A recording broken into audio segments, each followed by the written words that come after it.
I'm reminded of a story just a few months ago from Grand Rapids, Michigan. The Vanderboon family, they own a meat packing company. And one day the USDA meat inspectors came by for a visit, and they were in the break room, and they saw some religious materials there on the counter.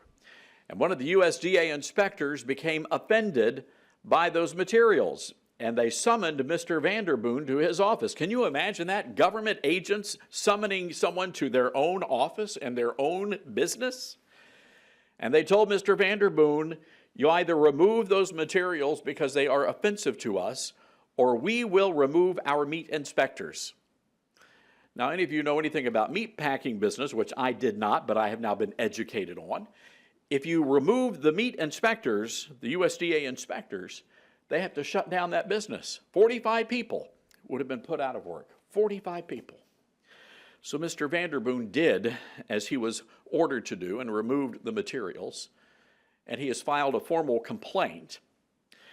This is why groups like Alliance Defending Freedom and the American Family Association are urging President Trump to sign an executive order protecting religious liberty, protecting people like Baronel Stutzman, and protecting people like the Vanderboons. President Reagan, my favorite president. I was in junior high school when he was president. He said freedom is just one generation away from extinction. And last year we came close, very close. Franklin Graham told me for the book that we were at a moral tipping point. But I believe that God saw fit to give us a second chance. And I believe one of the reasons why is because of this next generation that's coming up behind us. A generation of young men and women who are unashamed to stand up for freedom and for liberty. I want to tell you about some of those stories that I write about in this book. I have hope in America because of a young man named Connor Brewer. Connor is a football player at Millikan University. His teammates decided to protest the national anthem by remaining inside the locker room. But Connor chose to stand alone on the sidelines. And he did so as his teammates were cowered in their safe space inside the locker room. I have hope in America because of a young man named Alex Dunn from Fayetteville, North Carolina, his father serving our great nation at this very moment. Alex was in class and his liberal teacher wanted to explain to them about freedom of expression. So the teacher tried to set an American flag on fire in the classroom. But the teacher couldn't get the lighter to work. In disgust, the teacher threw Old Glory onto the floor and then commenced to stomp on Old Glory. Young Alex, a 16-year-old patriot, rushed to the front of the classroom and snatched the flag off the ground and ran out of the classroom so that the flag would no longer be desecrated by that school teacher. You see, he refused to stand by and do nothing as the flag was desecrated. And I have hope in our nation because of a young cheerleader in Madison, Mississippi.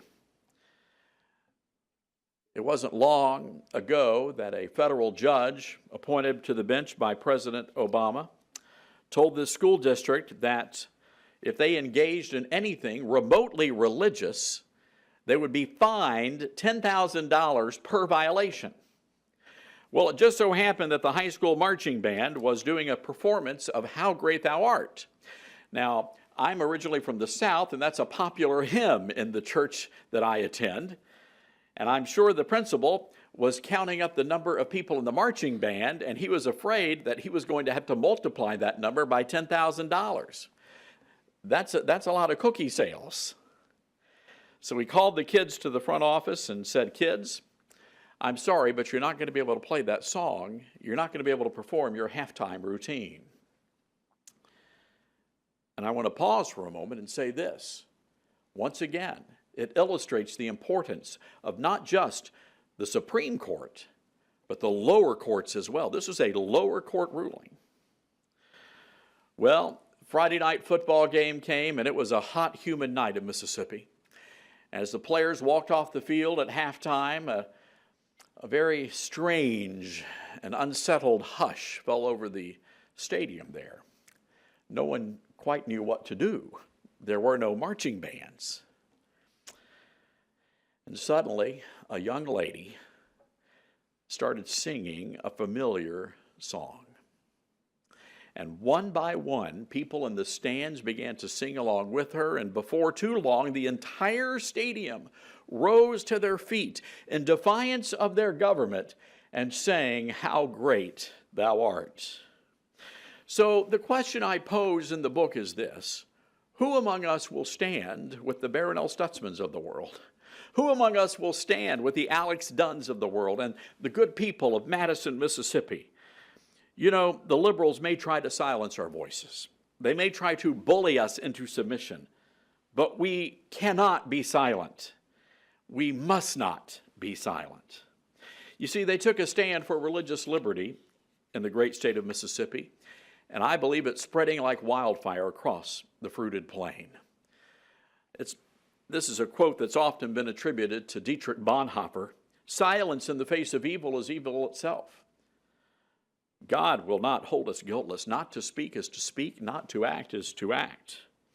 And I believe this is a Bonhoeffer moment for every freedom-loving patriot in America. And the time has come for all of us to stand together and with one voice declare that we are one nation under God. In closing, there's a scene in a wonderful